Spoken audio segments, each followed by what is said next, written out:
Kilogram होता है। Proton की खोज रदरफोर्ड ने की है। प्रोटॉन को P द्वारा व्यक्त किया जाता है और प्रोटॉन पर आवेश जो होता है प्लस को होता है 1.6 गुणा 10⁻19 कूलम होता है। न्यूट्रॉन की खोज चैडविक ने की है। न्यूट्रॉन पर आवेश शून्य होता है। न्यूट्रॉन को n द्वारा स्मॉल n द्वारा व्यक्त किया जाता है। ध्यान रखेंगे, न्यूट्रॉन पर कोई आवेश नहीं होता है, न्यूट्रॉन पर जो आवेश होता है वो शून्य होता है। अब देखिए इसको याद भी करना जो है याद करेंगे, क्योंकि इलेक्ट्रॉनिक खोज किसने की थी, इलेक्ट्रॉनिक खोज थॉमसन ने की, प्रोटॉन रदरफोर्ड ने की, न्यूटन की किसने की, चैडविक ने की।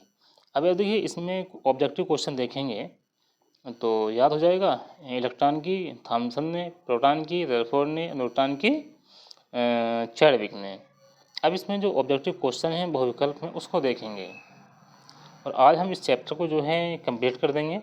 पहला सवाल है पहला सवाल जो है इसमें कि दिए गए परमाणु केंद्र में स्थित भाग क्या क्या कहलाता है। भाई जो परमाणु का जो केंद्र होता है उसका जो भाग कहलाता है वो कहलाता है नाभिक। अब इसमें क्या है, इसमें जो विकल्प नंबर सही हो जाएगा नाभिक में वो बी हो जाएगा। तो इसका जो है बी नंबर या नाभिक जो है सही हो जाएगा।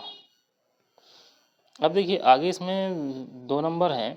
अब सवाल नंबर 2 है कि थॉमसन के परमाणु मॉडल के चित्र में द्रव्यसित कण कौन से होते हैं। अब देखिए द्रव्यसित कण जो है कौन कौन से होते हैं, प्रोटॉन, न्यूट्रॉन, इलेक्ट्रॉन, नाभिक। तो ध्यान रखेंगे कि जो इलेक्ट्रॉन जो होते हैं वो माइनस चार्ज वाले होते हैं।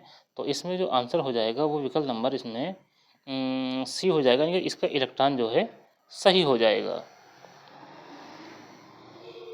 अब इसमें तीसरा सवाल देखेंगे कि रदरफोर्ड के एल्फा कण प्रकरण प्रयोग चित्र में गोल्ड फॉइल का उपयोग किया गया था।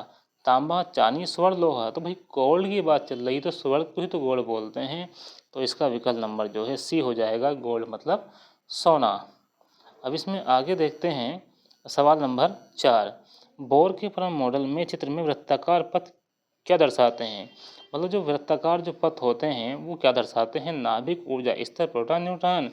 तो वो जो दर्शाते हैं ना वृत्ताकार पथ वो दर्शाते हैं ऊर्जा के स्तर को। तो विकल्प नंबर इसका बी सही हो जाएगा। अब देखिए 5वां सवाल है कि परमाणु के चित्र में राव्यसित कण किसे दर्शाते हैं। भाई ध्यान रखें राव्यसित कौन सा होता है, इलेक्ट्रॉन होता है। तो इसमें इलेक्ट्रॉन जो है विकल्प नंबर सी जो है सही हो जाएगा। अब इसमें छठा सवाल देखेंगे, यदि चित्र में नाभिक के भीतर प्लस चिन्ह वाले कण दिखाई दे तो क्या है। अब देखिए इसमें उससे पहले माइनस की बात चल रही थी, तो आप एक चीज़ का ध्यान रखेंगे कि माइनस और प्लस का हम ध्यान रखते हैं। इसमें एक तो है प्रोटॉन, ठीक, इसमें जो है एक तो है प्रोटॉन, प्रोटॉन को हम पी से लिख देते हैं, एक है इलेक्ट्रॉन और दूसरा क्या है वो है न्यूट्रॉन। अब देखिए इस पर प्रोटॉन की बात करते हैं तो इसमें प्लस की बात करेंगे, इलेक्ट्रॉन की बात करें तो माइनस के आवेश की बात करेंगे, न्यूट्रॉन की बात करेंगे तो इस पर कोई आवेश नहीं होता है, ये शून्य होता है। अब यहाँ चीज़ ध्यान रखना है, प्रोटॉन पे प्लस, इलेक्ट्रॉन पे माइनस, न्यूट्रॉन पे शून्य, यानी कोई आवेश नहीं होता है। तो प्लस चिन्ह किस पे है, प्रोटॉन पे। तो प्रोटॉन कहाँ है, इसका विकल्प नंबर सी जो है इसका सही हो जाएगा। अब इसमें सवाल नंबर 7 है कि नाभिक में बिना आवेश वाले कण को क्या कहते हैं। तो अभी आपसे बताया है प्रोटॉन पे प्लस का आवेश होता है, प्रोटॉन पे कैसा आवेश होता है, प्लस का हो जाएगा, इलेक्ट्रॉन पे कैसा हो जाएगा, माइनस का हो जाएगा, न्यूट्रॉन पे कैसा हो जाएगा, शून्य, मतलब कोई आवेश नहीं होता है। तो कोई आवेश किस पे नहीं होता है, तो वो हो जाएगा न्यूट्रॉन। विकल्प नंबर इसका सी सही हो जाएगा। अब इसमें 8वां सवाल है, रदरफोर्ड के प्रयोग के चित्र में अधिकांश अल्फा कण जो सीधे निकल जाते हैं, नाभिक बड़ा होता है नहीं, परमाणु अधिकांश रिक्त होता है, इलेक्ट्रॉन भारी होते हैं, प्रोटॉन नहीं होते। भाई नाभिक में प्रोटॉन पाए जाते हैं, लेकिन विकल्प नंबर इसका बी सही हो जाएगा। परमाणु का अधिकांश भाग कैसा होता है, खोखला होता है, जिसका अर्थ क्या होते हैं, अल्फा कण जो है सीधे निकल जाते हैं। अब इसमें आगे देखें सवाल नंबर 9। अभी कह रहा है इसमें सवाल नंबर 9 में बोर मॉडल के चित्र में प्रथम ऊर्जा स्तर को क्या कहते हैं। अब देखिए ऊर्जा स्तर का लेवल आपने पढ़ा है, ये पढ़ा है के, एल, एम, एन। तो पहला वाला कौन सा है, के, दूसरा एल, तीसरा एम, चौथा क्या है एन। तो पहला कौन सा है, के है। तो पहला ऊर्जा स्तर कहाँ हो जाएगा, के हो जाएगा। के कौन सा है, विकल्प नंबर इसमें डी इसका सही हो जाएगा। अब देखिए सवाल नंबर 10 है, इसमें इलेक्ट्रॉन विन्यास 281 वाले परमाणु के चित्र में कुल इलेक्ट्रॉन की संख्या कितनी होगी। तो कितनी संख्या है, 281 या 282, 10 और 1 11। विकल्प नंबर इसमें 11 में कौन सा है, विकल्प नंबर इसका डी जो है सही हो जाएगा। अब 11 जो परमाणु क्रमांक है किसका है, वो सोडियम का होता है, तो इसका विकल्प नंबर डी इसमें सही हो जाएगा। अब देखिए आगे सोडियम धातु का इलेक्ट्रॉन विन्यास क्या होगा, ऊपर ही पड़ा हुआ है, 281 में बताया है अभी। 281 जो होता है वो 11 होगा। 11 जो होते हैं वो सोडियम के होते हैं, तो यहाँ तो देखने की जरूरत नहीं है। 2 8 1 कौन सा है? अब देखिए हाँ, इसमें एक चीज़ का ध्यान रखना है, या 11 से मत करना है इसको, क्योंकि यहाँ बात चली इलेक्ट्रॉनिक विन्यास की। इलेक्ट्रॉनिक विन्यास जो सही क्रम है ना सोडियम का, सोडियम के परमाणु क्रमांक का 11 का, वो है 2 8 1। तो हमें यह देखना है कि 2 8 1 कौन से विकल्प में है, तो 2 8 1 जो है विकल्प नंबर 3 में है। तो इसका जो है विकल्प नंबर 3 सही हो जाएगा, 3 हो जाएगा सही, 2 8 1। तो ये चीज़ भी ध्यान रखना है इसमें। सवाल नंबर 12 है, ये कह रहा है कि किसी तत्व की परमाणु संख्या उसके परमाणु उपस्थित की संख्या के बराबर होती है। अब इसमें जो परमाणु संख्या है वो किसके बराबर होती है? अब तो देखिए परमाणु संख्या की बात करें तो पीछे आपको नंबर कराए भी हैं कि परमाणु संख्या को Z से लिखते हैं। Z बराबर क्या होता है P बराबर क्या होता है E, यानी कि Z परमाणु क्रमांक बराबर होता है प्रोटॉन की, प्रोटॉन बराबर होता है इलेक्ट्रॉन के। तो किसके बराबर हो जाएगा इसमें हो जाएगा प्रोटॉन। इसमें पहले में न्यूट्रॉन है, प्रोटॉन है, दूसरे में प्रोटॉन प्लस न्यूट्रॉन है, और चौथे में प्रोटॉन प्लस इलेक्ट्रॉन है। तो प्लस तो है नहीं, बराबर है, तो इसका विकल्प नंबर जो है दूसरा सही हो जाएगा, प्रोटॉन। अब इसमें 13 सवाल देखें। किसी तत्व की परमाणु संख्या 18 है, ठीक है। कोई तत्व है, इसकी परमाणु संख्या कितनी है? 18 है। और परमाणु द्रव्यमान संख्या कितनी है? 40 है। तो तत्व के परमाणु के नाभिक में न्यूट्रॉन की संख्या कितनी होगी? अब देखिए न्यूट्रॉन की संख्या निकालनी है, तो न्यूट्रॉन की संख्या को कैसे निकालेंगे भाई? द्रव्यमान संख्या से क्या करेंगे, परमाणु संख्या घटा देंगे। कितनी थी? 18। कितनी बची? 10 में से 8 गए 2 बचा, 3 से गए 2 बचा, कितनी आ गई? 22। तो 22 जो है विकल्प नंबर इसका 4 सही है। तो देखिए आगे सवाल देखें 14। ये क्या, कौन सा युग्म संभारिक है? अब देखिए संभारिक की परिभाषा भी आपको क्या बताइए। स्तंभ का मतलब होता है समान भार से, मतलब समझेंगे आप द्रव्यमान संख्या। द्रव्यमान संख्या कैसी होती है? समान होती है। तो द्रव्यमान संख्या जो लिखी हुई होती है ना, अब देखिए इसमें ये भी समझें, द्रव्यमान संख्या परमाणु के जो एलिमेंट होते हैं, जो तत्व होते हैं, उसमें किधर लिखी होती है? मान के चलेंगे आप यहाँ, आप समझेंगे इसको थोड़ा सा। मान के चलेंगे ये क्या है? कैल्शियम है। अब कैल्शियम को समझें, यानी कि यहाँ कितना लिखा हुआ है? 20 लिखा हुआ है। अब द्रव्यमान संख्या जो लिखी जाएगी ना, वो उधर ऊपर लिखते हैं, तो ऊपर संख्या को देखना है। ऊपर संख्या समान कहाँ है? पहले में 40 40 है, ठीक है, समान है। दूसरे में असमान है, तीसरे में कितनी है? असमान है। डी विकल्प कह रहा है इनमें से कोई नहीं, तो समान वाली देखेंगे। ऊपर देखेंगे, ऊपर विकल्प नंबर 1 में सही है, क्योंकि पहले में 40 दूसरे में 40, तो इसका विकल्प नंबर जो है ए सही हो जाएगा। और देखिए आगे, अब इसमें सवाल नंबर 15 है कि घेंगा रोग के उपचार में किस समस्थानिक का उपयोग किया जाता है? अब घेंगा रोग किसकी कमी से होता है? ये होता है आयोडीन से। तो इसका उपयोग किससे करेंगे? इसमें आ जाएगा आयोडीन 131। तो आयोडीन 131 जो है विकल्प नंबर इसका थर्ड सही हो जाएगा। तो विकल्प नंबर थर्ड जो है इसमें क्या हो जाएगा? अब देखिए इसमें इसका जो आंसर है क्या है? अब इसमें तो ये था कि सवाल नंबर 15 की हम बात कर रहे थे कि घेंगा रोग के उपचार में किस समस्थानिक का उपयोग किया जाता है। इसमें विकल्प नंबर जो है 4 सही हो जाएगा, इसमें से कोई नहीं।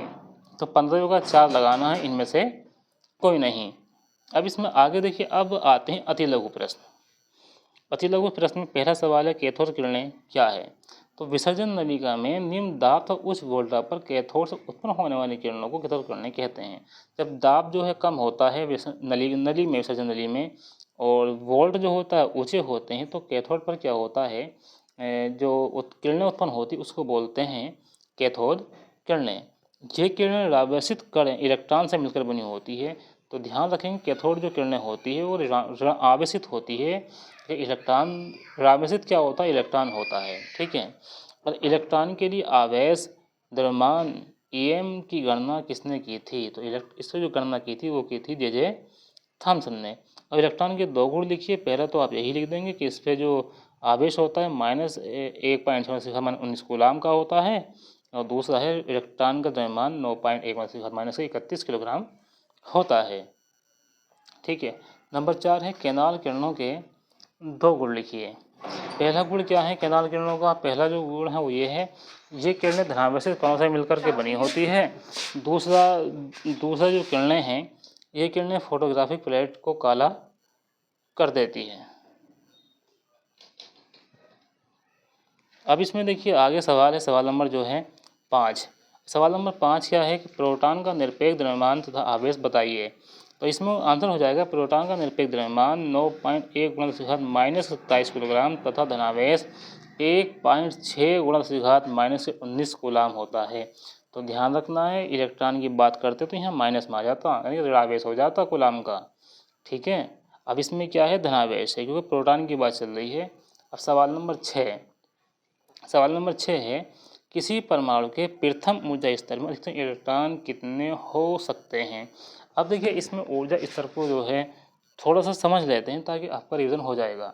देखिए ये तो आप स्क्रीनशॉट ले लिया होगा इसका, मैं यही समझा देता हूँ कि यहाँ है K L M और क्या है N। पहले क्या आएगा K, दूसरे बाद में L आएगा, इसके बाद M आएगा, लास्ट में क्या आएगा N आएगा। तो याद रख लेंगे इसमें 2 है, इसमें 8 होता है, इसमें 18 होता है, इसमें कितना होता है 32 होता है। तो भाई पहले वाले में कितना होता है 2 होता है, यानी कि इस कोष में जो इलेक्ट्रॉन हो सकते हैं अधिकतम की बात चल रही है वो 2 होंगे। भाई 2 से कम तो हो ही जाएंगे, 1 भी हो सकता है, लेकिन जो अधिकतर इलेक्ट्रॉन होंगे 2 से अधिक इलेक्ट्रॉन जो है पहले कोष में नहीं रह सकते हैं। ठीक है, अब इसमें क्या था, अब देखिए यही तो इसका आंसर लिखा हुआ, किसी परमाणु के प्रथम ऊर्जा स्तर में अधिकतम इलेक्ट्रॉन केवल 2 इलेक्ट्रॉन हो सकते हैं। प्रश्न नंबर 7 देखेंगे, परमाणु संख्या तथा द्रव्यमान संख्या को परिभाषित कीजिए। परमाणु में उपस्थित प्रोटॉन की कुल संख्या उसका परमाणु क्रमांक या परमाणु संख्या कहलाती है। परमाणु में उपस्थित प्रोटॉन तथा न्यूट्रॉन की संख्या का योग उसकी द्रव्यमान संख्या कहलाती है।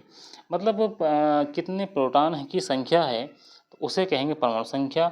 कितने प्रोटॉन और न्यूट्रॉन दोनों को जोड़ने के बाद की संख्या बैठेगी तो उसे कहेंगे द्रव्यमान संख्या।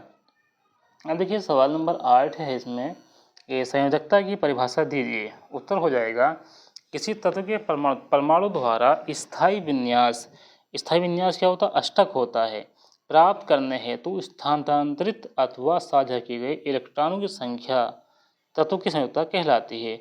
मतलब अष्टक इलेक्ट्रॉन विन्यास बनाने के लिए कितने तत्व देने हैं या लेने हैं या फिर साझेदारी करनी है, शेयरिंग करनी है, तो उसको कहते हैं संयोजकता।